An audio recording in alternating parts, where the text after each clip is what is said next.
Hi, Kelly. Can you hear me? Yes, I can hear you. Good morning. How are you doing? I'm good, thank you. Good. I'm so glad that you came on here to talk with me. Thank you for being willing. I love your shirt. Yes, thank you. We're matching. So why don't you just introduce yourself to everybody? All right. Kellie Roesler, that's my name. Hope everyone's well. I am a mother of two, and I do have a history of working 20 years as a 911 dispatcher. And I had the pleasure of being a stay-at-home mom for about a year, and now I'm working at a daycare. Oh, awesome. I always thought that was so fascinating, the whole 911 dispatcher. You probably have so many stories. Oh yeah, some stories will stick with you forever, You'll but never there's forget. also some very good ones as well. Yeah. So you're on here to talk about your son, Zane, Yes. who has Down syndrome.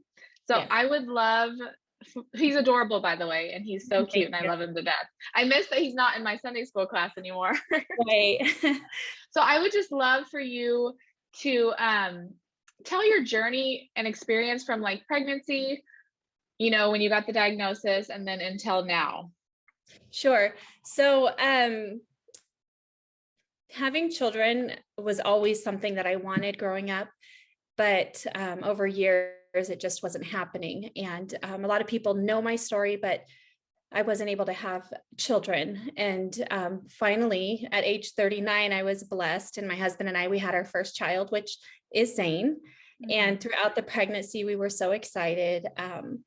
The one thing, that I felt or didn't feel was that connection when I was pregnant. It was more of just like surreal. Like, I'm Mhm. pregnant, I'm finally going to have a child of my own. But that feeling of being pregnant, or the connection that I was feeling throughout the pregnancy, just didn't exist for a while. And I did kind of feel sad about that. But because I was older, we did the blood work and everything. And I was 13 weeks gestation when I found out that my son was diagnosed with, or had a 99% chance of being diagnosed with Down syndrome when he was born. And kind of a ironic story was the day before I received the phone call from genetics. We had gone in for the 3D, finding out, are we having a boy or a girl? All the family were there. And it was at that time, just the night before, we knew we were having a boy. And Mhm. my husband and I, were really excited. We kind of went back and forth arguing over his name. And it was that same day that we decided he would be named Zane. Zane Michael Owen was what we finally agreed on. And that next day, I remember I was by myself at home and I received a call from genetics. And she just got, real straight to the point, just wanted to say, your results came back and there's a 99% chance that your baby is going to be born with Down syndrome. And it was after that point, he was no longer baby. It was just, the fetus. They took the they took the humanity out of it. Yeah. And it was instantly followed up with, you can terminate this pregnancy, we can make an appointment, and just really encouraging the fact that I did not have to continue on with the pregnancy. And I remember after or during that phone call, I just wanted to confirm, that what we saw on the 3D scan was correct, that we're having a boy. So I remember asking her, I said, well, can you just answer me one question? Because she was getting ready to hang up. And I said, can you confirm the sex of the baby for me? And she immediately kind of like took a breath and she's like, you still want to know? Are you sure you want to know what the sex is? And I'm like, yes. And she really quickly said, it's a boy. And then ended the conversation.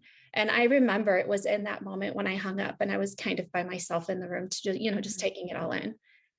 And it was in that moment that I felt, that instant connection, like, I'm Oh, pregnant, I'm having a baby, yeah. it became real.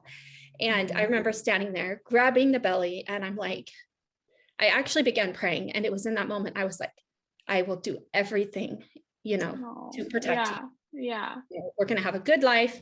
I'm going to Yeah. protect you. We're going to get through this. And I remember that That's so feeling. sweet. Yeah. And I apologize. I told myself I wasn't going to No, cry. it's okay. Your mother Yeah. instincts, Yes. kicked in and you were like, I don't care what they say. And that's really sad that they do that. Did you feel like they were almost encouraging it or were they just wanting you to know like the option? they were letting me know the options, but it was highly favored, like the encouragement of following through with terminating the pregnancy, because she even said she was going to schedule me for an amniocentesis. And I told her, even though it was only a 1% chance that it could cause harm to the baby, I'm 39 years old. I'm not going to do anything. You didn't want to even try or go there. This could have been my one and only chance of becoming a mom. Yeah. And nothing wrong with someone who chooses to move forward with that. That's fine. It's a decision everyone has to make individually. Mm-hmm. But it just wasn't for me. But I remember when I went into my next follow-up appointment, I walked in and they started prepping me for what I had already told them I didn't want. And they became very kind of like taken aback and confused at, why wouldn't you want to do this? Why wouldn't you want to know? But it was at that point where I was like open to the idea of whatever is going on with this child, this is my child, and I'm going to be prepared to accept whatever is going on. So the amniocentesis, that was just to confirm, like the blood work that they had done, that would only confirm if it was or wasn't Down syndrome for sure. Yes, that's basically what the whole idea was. Okay. But through every, because he did have the 99% chance of having Down syndrome, we had to do almost weekly, bi-weekly visits to have ultrasound so they could keep an eye on his heart, because he did have some signs of having, some type of a congenital heart issue going on, which he was born with genetic aortic stenosis. And he had like a heart procedure since then, just very simple, nothing major. But they just needed to be prepared when he was born if he was going to have to go in straight for surgery or whatever. Right. So that's the whole purpose of keeping a close eye. Yeah. But throughout each and every one of those appointments, I was met with, you still have X amount of weeks to terminate if that's what you want to do. And felt like the sole purpose of each visit. And it wasn't until like the last few months, but they would still say, okay, so you've chosen to continue this pregnancy regardless. So it was like a main focus. And I feel like they were trying to take the whole humanity away from the fact that this is still a child. Still a child. Right. Yeah. Exactly. Still a human. Exactly. No matter what. Yeah. That's so sad. So anyways, we did finally give birth to Zane on June the 22nd, 2018, which now you'll see he's almost 6 years. Yeah. 6 years old. Time flies. Yeah, it's crazy. Right. But he was born, he was told I was kind of out of it because it was very intense, the birth process and giving birth to him. But it was told to my husband, well, you know what's wrong with him, right? And, that was their way of telling him that my son has Down syndrome. I wasn't there. I was kind of out of it during that conversation, but it just kind of made him feel overwhelmed and like something really bad is wrong with my child, because he didn't understand what the doctor had meant during that time. Right. And my husband was feeling a little bit in denial of the whole diagnosis of Down syndrome. And he wasn't as open and prepared to accept it until, just several months down the line, then he finally realized, this is my son. He does have Down syndrome. Yeah. So everyone's journey is different, regardless of, the marriage, the husband, the wife, regardless of where you are, everybody's somewhere different in their journey with the diagnosis. And so everyone's story will be different. But with that being said, when Zane was born, he had like this amazing little redhead mohawk, just this. I know, so right cute. Front. And he was famous already for that little mohawk of his. And I remember, members of the church, and the first thing pastor said was, his little rooster hair is what he called it. Yeah. He's so cute. I love that. Both of your kids, their hair is like gorgeous. Super red. You spot him from a mile away. Right. That's like all people talk about when we go out and about is that hair. Yeah. I get the same with Hazley, my daughter, but hers is not near as, strong as yours. Hers is turning more into like a strawberry blonde now, but people still say stuff about her hair. So I can only imagine what they say to you guys when you guys are out. Right. Yeah. I'll have to share a picture right here so you guys. So anyways, we did have, throughout our journey with Zane, for myself, as knowing during my pregnancy that he was going to have Down syndrome, it wasn't something that I publicized. I kept that information protected, I guess would be the right word. And I only told like very close members of the family, like my sister-in-law, my mom, my sister, my husband. We were very careful with releasing that information simply because I didn't want pity. I didn't want people to look at me with my big, full belly, growing this baby and just feeling pity about, oh, that poor mom. Yeah. And because I did that, I was able to enjoy the pregnancy when people would walk by and make mention of, the baby. It was all exciting. There was never any negativity brought on about it. And, but there are parents who will publicize it, and there's no wrong way. There's no wrong way to address the situation. You just got to kind of feel for yourself what works for you or what you're comfortable with doing. Yeah. Yeah. So that's what I ended up doing. And then we kind of did like a major announcement on, to the church. The pastor kind of announced it to the church, and he was amazing. I remember that. I was there. Was that before or after you had him? It was after. Oh, okay. So you had given birth to him, and then they let everybody know. Yeah, I believe he was in the NICU still at that time, because he spent 6 days in the NICU. Oh, he which did. Is not that long compared to, a lot of parents who have their babies in the NICU. Yeah. So we were blessed in that he got to come home fairly soon after that. Yeah. It's just feeding issues and, making sure he was getting the right amount of nutrients and growth and that sort of thing. So that's what was going on with that. But I remember when the announcement was made, I just kind of felt like a sense of relief. I wanted to make sure we had 100% certain diagnosis, because that's what my husband needed. He needed that. Yeah. And when he had that, then he kind of felt comfortable with, okay, this is what the story is. And it was after that point, then we went ahead and allowed the information to be released to friends, family, church members. And, we have had nothing but support since the announcement was made. Even today, like we go walking in the church, and often, people are like, Zane. And my daughter, who's 20 months younger, is like, hello, it's me. I'm here too. Yeah. Because she's definitely wanting to get her attention as well. Yeah. And it's so easy because, Zane he's like a magnet. He just draws everybody's attention. He does. He really does. Everyone loves him. Yeah, he's definitely a sweetheart, one of the sweetest He is. little boys. He's just as ornery. Don't let him fool you. As ornery as he is sweet. But, that smile, that energy that he gives off, it's just like, it's an energy that just draws you in. Yeah. Yeah. So you mentioned that he had to have surgery. When was that after you gave birth? How old was he? Actually, it was about within the last 8 months. Oh, okay. So so it wasn't until after he had turned 5. And they just kind of went in and they went through his leg, and they had to open up one of his valves a little bit more, because his stenosis was kind of like a moderate to major. Now it's back down to minor to moderate. So when he goes to dentist appointments or PE or that sort of thing, there isn't a box that we have to check that indicates, issues with his heart.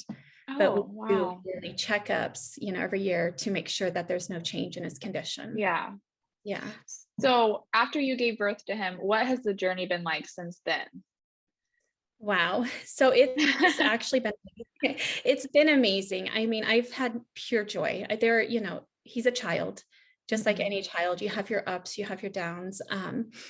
But he just brings so much happiness and joy, to the everyday. If I was to compare between him and my daughter, and I love them both the same, my daughter's more challenging in that, she's a lot more stubborn in her ways, strong-willed, I guess would be the right word for her. He is as well, but he's just so loving. He just pours out so much love, and it's undescribable. And for a lot of people who don't know, Down syndrome is a third copy of like the 21st chromosome. So it's something that happens during conception. It's not anything that one or the other parent does that would cause it to happen. And I often feel like that extra copy is an extra copy of like emotions, because, his emotions come in strong force. When he loves you, that it's a love that can't be described, but he gets just as angry as he does excited. And so that's kind of like where it comes from. But as a new mom with a child, and with a child who has Down syndrome, I did so much research, and I found, like our local community of Current Down Syndrome Network, and, on Facebook, I found different groups of moms who have children with Down syndrome. Through that, I'm learning a lot about, caring for someone, advocating for someone. I did get really involved in advocating, almost to the point where it became like my goal or my journey, where this is what it's all about. But since then, I've kind of reeled myself back in and remind myself that it's not about just Down syndrome or just advocating, because my life goal, my life purpose is to raise my daughter, to know God, to love God, to live a life that's worthy of living, because in the end, that's all that matters. Yeah. And that's kind of something that I would want to tell parents is, no matter what you have going on with your children, get involved, find the support that you need, but don't get lost in it. Right. That's so good. Yeah. Yeah. I think about that too, like with some of the things that I'm doing. And I'm like, I have to remember my number one is my children. I want to help so many other people, but I also have to remember that like my main goal is, parenting my children, making them good humans, teaching them about God, making sure they're saved. That's like the number one, no matter what else I want to do in my life. That's, my main goal. Yes, So absolutely. yeah, I love that. I love that you got like that realization. Yeah, it took me several years, but outside of that, I've had such great, strong family support. His Nana Papa love him, my mom, my sister love him.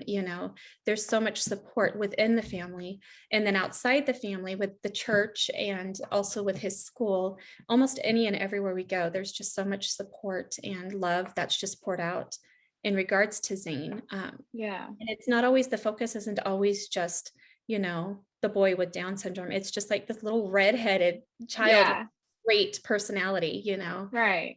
his personality catches attention wherever he goes, which supersedes his diagnosis, which I love that, because we don't want to see a person for their struggle. We don't want to see a person for their diagnosis or, ability or disability, Right.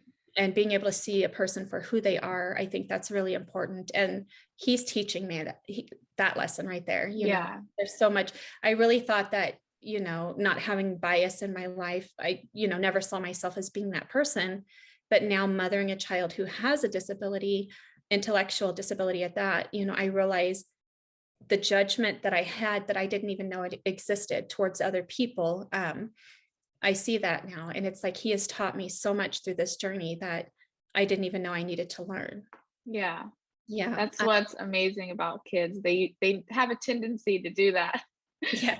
It's like we're raising them, but really they're teaching us. Yes, they are. We're both learning together, different ways, different things, but I'm learning that a lot. My girls are teaching me so much about myself that I didn't even know.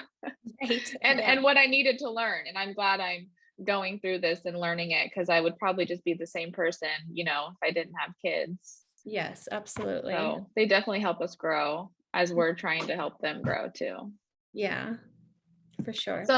So far, what do you think have been like, we're going to go to the most challenging and then the most rewarding. So first, what do you think have been like the most challenging moments?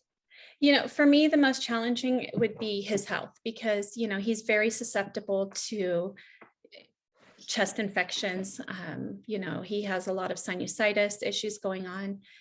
When he was 7 months old, he did get hospitalized for RSV. I know there are some other friends that we know that have been there, and it's very scary. We were really close to losing him during that time. What was challenging for me was we met a family who had a baby girl that was just a few months younger than him.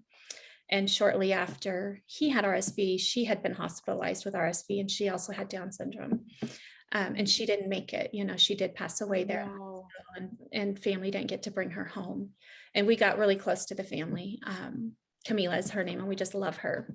Oh. And, and I just realized how easy and precious these babies are, not just babies with Down syndrome, but, babies in general, but having the constant infections and sinus infections and stuff, that's been really hard for me. taking off work and being in the hospital, being in and out of the hospital. He's had to have surgeries, had to have his tonsils removed and his adenoids and, just all of those simple things. But it almost feels like it's one thing after another after another. That would be one of the main struggles. And another is just finding the proper childcare is not easy. We put him in a daycare setting and it just wasn't working for him because his challenges are different. He wants to be under the table. He wants to be, doing his own little world, doing his own little thing, and not kind of going with the group. And so that became a challenge, which is why I ended up not working, as a dispatcher anymore, doing shift work and so on. So that was really challenging, finding the right place to put him. So he's 6 now. Is he in school, not just childcare now? Yeah, so he's in school now, and he actually started school when he was 3. So we got him into the early start program to kind of help guide him where he needed to be. We have an IEP, the individualized education program for him, and where we the teacher's goal is to kind of help meet what his needs are at this time in his journey. But with that being said, it is hard as a mom, like, am I doing the right thing? Am I making the right choice? Yeah. Is the right fit for him? Those are kind of the questions that I'm often asking myself. And it's almost like you want this little book handed to you that's, Yes. here's the question and you look over to the right and here's the answer. And it doesn't work that way. And that's just with children in general. I know. I think every mother wants that book. If anyone finds it, I'll pay big bucks for it. I'll put my email at the bottom, send it to me. Right. Yeah. But, so that for me was really difficult, was just getting through his health journey and also the placement. Like, am I putting him in the right place? Is this working for him? Yeah. Do you like where he's at right now and what's going on right now with his schooling?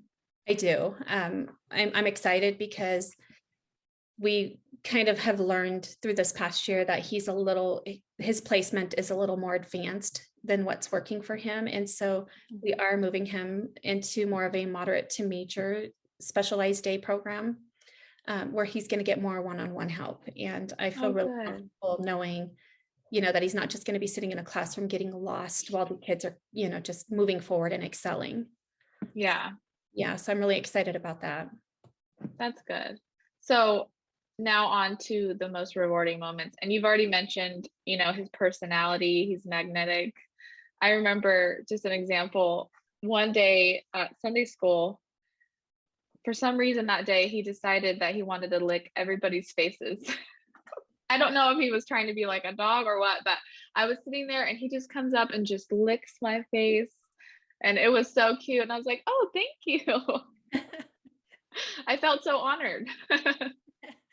Yeah, we're still working on that's actually on his IEP, trying to divert him from licking people and things. And it now that he's older, it's not as cute anymore, this almost 6-year-old licking you on the face. Yeah. But yeah, and he does, though. I think for me at the end of the day, because the days as a mom, everybody knows this, the days are long and sometimes stressful, and you got a lot going on, and you're just like, maybe you kind of exploded on your children or just kind of like feel like you've lost it. But at the end of the day, when he hugs me and says, I love you too, mommy, I'm just, that to me, that just says it all. So sweet. Yeah. I think, and I feel like any mom, at the end of the day, your children are telling you that they love you. Yeah. Great job. Yeah. But when he tells me, mommy, I love Jesus too, and we do our evening prayers and he's praying. He asked me, can I go to church? We get there. Sometimes it's too loud. You'll see him with his headphones on, because he's feeling a little bit overwhelmed or whatever. But he has a desire. He has a desire to be at church. He tells me he loves Jesus, and he gets so excited. I go to church, mommy, I go to church. And he gets so excited. And that to me is rewarding, knowing that, we are doing, my husband and I, we're doing what works for him, what's best for him, is to see to it salvation. I mean, that's the bottom line. That's so sweet. That's awesome. I know one morning my daughter woke up. The first thing she said to me was, when can I meet Jesus? And I was just like, I think I immediately started crying. I'm like, well, hopefully not yet, but Right. that's so sweet. And that's he's everywhere. I tried to explain, everything to her, but when they say stuff like that, and when I hear my girls like singing all their church songs all the time, I'm like, you know what? I'm doing pretty good. Right. And then there are moments when I feel like I'm not. So, Yeah. I go back and forth, but that's just motherhood in general. Yeah. And just reminding ourselves that, I mean, we are human too. We have emotions too, just like our babies do. And so when they explode, we're feeling it, we explode, and we can't beat ourselves up for that. Yeah, we have to learn to forgive ourselves every day. And I think it's so interesting because we go into motherhood and we feel like we have to know everything and do everything right. And I don't know why we do that to ourselves, because we would never go into a new job and expect to know everything. We know we have to learn. But for some reason in motherhood, we feel like we're not going to mess up. Mhm. Initially at least, we eventually learn that we do mess up, Right. but Yeah. sometimes it's the process of getting there and understanding that, we don't know everything is very hard and very long. Yes. It took me a while to finally get to where, like, okay, I just need, if I do have a moment that I regret, I just need to apologize, which is like the biggest thing, and Yes. then move on. Yes. You have to, it's okay, and it's actually really good to apologize to your children. They need to know that I know I was wrong as a mother, and that, I'm trying and I'm sorry. And then it's really cute because my daughters apologize to me all the time. And I'm like, okay, I'm at least I'm teaching them that. Yeah, because Zane will tell me he'll do something and he knows he's not supposed to. And then after a minute, he'll say something like, "I'm sorry, I did that, mommy." And Yeah. he's doing that on his own because he's learning from us that it's okay to apologize, that I thought it was so cute. that. Oh, you'll have to remind me. You shared something on Instagram, and it was like a video of him with his camera, and he was kind of talking back to you. Oh, yes, I remember. What was he saying? I cannot Um, remember that. I don't remember exactly what the conversation was, but I do remember him telling me, "I'm sorry, mommy." Oh, yeah. I don't know I if think he might have said you had an attitude or something. Oh, yes, he did. That's right. He was on the baby monitor, because I still keep a baby Yeah. monitor in his room because he gets up in the middle of the night, and that's challenging, is keeping him safe and out of the roadway and all of that. But he got on the baby monitor and it was nap time, and I'm in my room and he's yelling at me on the baby monitor, and I'm like, "Okay, it's time to go to sleep now." And he's like, "No," and he's yelling that he doesn't want to go to sleep. And then he came back on and he said, something like, "I sorry I yelled at you, mommy," or something. I don't remember the words Yeah. exactly. Yeah. That was so cute. The thoughts that you had, like, before you had him, when you just got the diagnosis, like the expectations and everything that went through your head, and then now knowing like the journey and how everything's going with him, do you think that's like, how different is that? How did you expect, I know this is like a loaded question. I'm Right. sorry. Oh, it's okay. It's fine.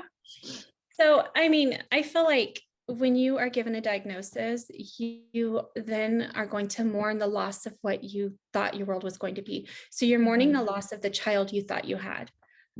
It's a roller coaster. I mean, some days my instant "I'm protecting you" mode, kicks in, and no Yeah. matter what, this world isn't going to get you. I got you, that sort of thing. You feel that, but then you feel sad because you're dreaming of this child, and all of these fishing trips that he might take with his dad, or these baseball games he might play, um, all the church events that he's going to attend with the youth groups, all of these things that instantly you're telling yourself in your head that he's not going to be able to do. When you're being told by doctors that he's not going to potty train until at least he's 6, which is true. He's almost going to be 6 and he's still in diapers, but that is nothing compared to the joy, that we're feeling. Yeah. But you cry, you mourn, and it's okay. I feel like it's important. And a very important part of the journey is to go ahead and allow yourself to feel those emotions. Allow yourself to mourn the loss of what you thought was. And to not feel guilty about that. And not feel guilty about that. I think one of the biggest things is that parents want to beat themselves up. what did I do wrong? What did I do to cause this? In Psalms 139, 13 through 16, and I have my notes here because my excitement of talking to people could make me lose track here, so I apologize. No, it's fine. But David reminds us that we're created, that God created our innermost being, that he knit us together in our mother's womb. And he reminds us that we're fearfully and wonderfully made. That's everybody. That includes individuals with disabilities, people with intellectual disabilities, Down syndrome, physical disabilities. It doesn't matter. God created us, and our frame, it was not hidden from him. Even before we were born, he knew us. Something as a mom, because you're going to question yourself so many times. You're going to ask, what have I done wrong? The Lord reminds us in Exodus of 4:11, who has made man's mouth, who makes him mute or deaf or seeing or blind. And he reminds us, is it not I, the Lord? And he's reminding us that these abilities, disabilities, differences, God made us. He knew us before we were made. And these are just the different things that kind of guided me through my journey. One thing is John 9, 1 through 3, the disciples are asking who sinned, this man or his parents. And that's when we're reminded that neither the man or his parents had sinned, that this happened so that the works of God might be displayed in him. And we certainly are seeing the works of God in Zane, Yes. The joys of the Lord we can see that in Zane's personality. I feel like in Exodus 14:14, you need to remind yourself when you're stressed out, don't know if you're making the right choices, that the Lord will fight for you. And you just need to be still, for a mom who just so confused and why is this happening to me? You just need to remember that God, he sees you in your suffering and he's there with you, and that you just need to be still and let him work the situation for you. Because nowhere in the Bible does it say that we need to worry about it. It doesn't teach us to stress over it. The Bible doesn't tell us that we need to figure it out, but over and over and over again, we're reminded and taught that we need to trust God. Yeah. And that, is just the best advice that I can give you, from mom to mom. God's with you and you're not alone. Lean on him, trust in him. Definitely. And I apologize. I get really emotional. No, because not apologize. God, gives me the strength. He is what gives me the strength that I need to make it through this journey and to be the best I can be. He entrusted me to be Zane's mom. It's an honor. And, I feel like there's so many people who could do so much better, but God chose me. And God knew. It's through his strength that I'm able to do it. Well, I have to say, I think you're an amazing mom to Zane. You're doing an amazing job. And God definitely knew what he was doing when he picked you to be his mom. And I think the Bible is so intentional when you really think about it. God knew that we would need the repetitious reminder of everything that goes on in the Bible, because we are going to fall, we are going to forget, we are going to have a hard time trusting and leaning on God just because of our flesh. And so the repetitious reminder of everything that's in the Bible that he's trying to teach us, that just goes to show that God knew that we were going to need those reminders, and that we need to go back to the Bible, go back to God. It's not going to be like, oh, we read that one time and so now we're good, we're going to feel great all the time. No, we have to go back to that place every time that we feel, that we need him, where we need his strength every day. We need a renewal, right? And we need to be reminded. So I love everything that you just read. That's so good. Thank you. Yeah, it's the Bible, the prayers, the encouragement. That is where I get my strength from, and it's what gets me through.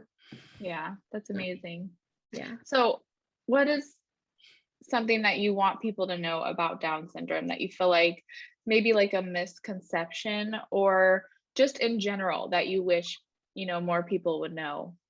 I think the biggest misconception is just that individuals with Down syndrome may not be smart, or maybe they don't have a good life, or they don't have a happy life. And, being not just Zane's mom, but being within the community and knowing individuals with Down syndrome, I realize that that is so far from the truth. And individuals with Down syndrome do lead happy lives. They do feel fulfilled, and given the right opportunities, they can become independent, and live more of an independent life and not so dependent on their parents to get them through their day to day.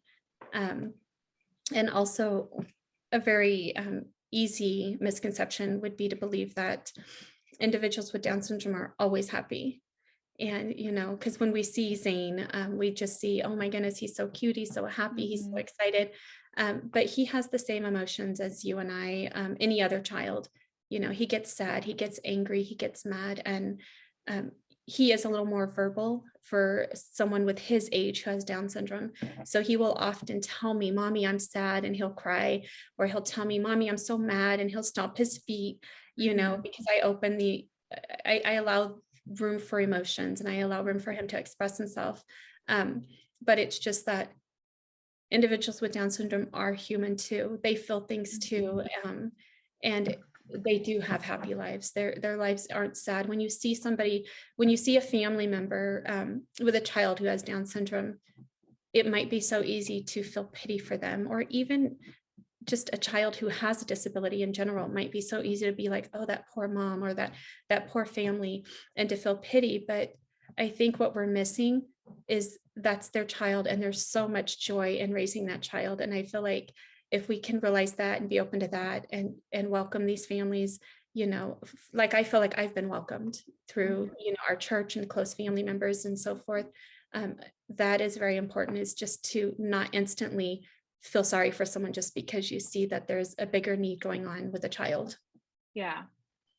I think it's hard too, just because really, unless you're in that community or somebody that's raising awareness for that, you just really don't know very much about the disability Right. in general. With any disability, really, unless somebody very close to you that has a disability, it's very easy just not to know, just because it doesn't come up, you don't think about it, you haven't done your research. So then it's hard to, okay, how do I treat this person, or how do I act around this person or the family? Right. Yeah. And I think growing up back in my day, because I'm a bit older, remember I was 39 when I ended up finally getting pregnant with Zane. So in my day, we were taught, we don't stare, you don't look at them, look the other way, don't stare. And I think I realize now, and I try to encourage, like my daughter, when she sees someone who may have a different ability than her, is say hi, and to greet the child, to say hi to the child, to, say, my name is Zara, and, what is your name? And just make that communication and attempt the communication with the other individual, I think is really important as well. And it kind of helps humanize them. I mean, we don't need to humanize them, but we need to be careful not to dehumanize someone. Yeah, that's really good, because now that you're saying that and I'm thinking about it, if everybody's ignoring them Right. because everyone's saying, don't stare, don't look at them, then they're not having any interaction, Right. with people, whether good or bad. Right. And definitely the good is something that they need. So, that's really good. I didn't think about it that way, because I know what you're saying. Just people mean it in a good way by saying, don't Right. stare, because you don't want to make them feel uncomfortable. But, instead of staring, teach your children to, talk to them and try to be their friend. And Yeah. Or just in general, like you would any child, just say hi. yeah, yeah, that's so good. So since you've had the experience and you went through it, a mother that just got diagnosed, and she has all these thoughts, all these questions, concerns, or she just got the diagnosis, I'm sorry. What would you want to tell another mother? It's going to be okay.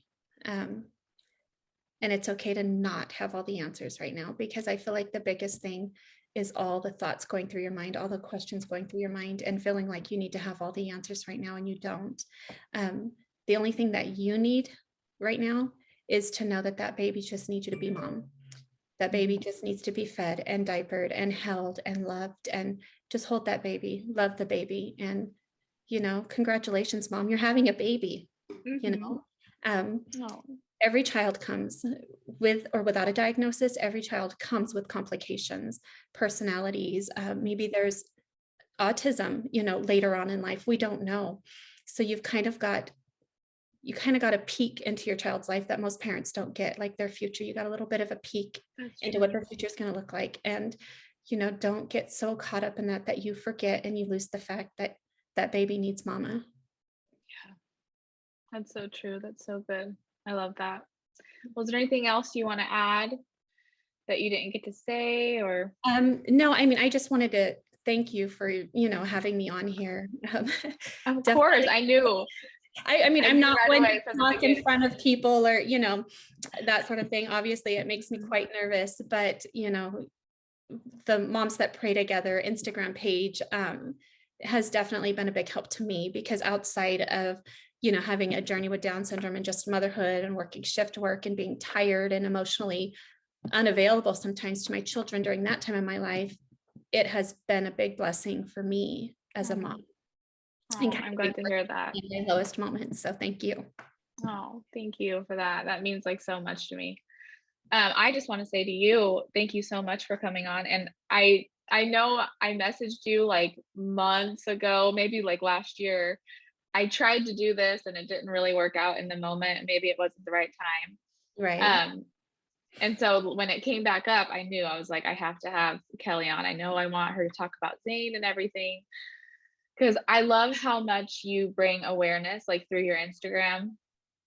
And I've learned so much from that. So definitely don't stop doing that. I love it. And I love all the posts you do and everything you share, and everything that Zane's doing. He's like a little model. It's so cute. Yeah. Yeah. And he loves I it. love it. The cameras, and he's going to take big pictures, he calls it, and he just sits there and poses, but he won't pose for me. It's always no. Yeah. Oh, that's cute.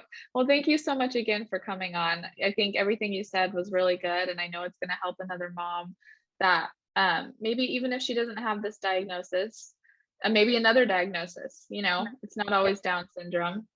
And I know it's going to be an amazing blessing. So thank you so much for coming on. You're welcome. Thanks for having me. Of course. All right. Bye.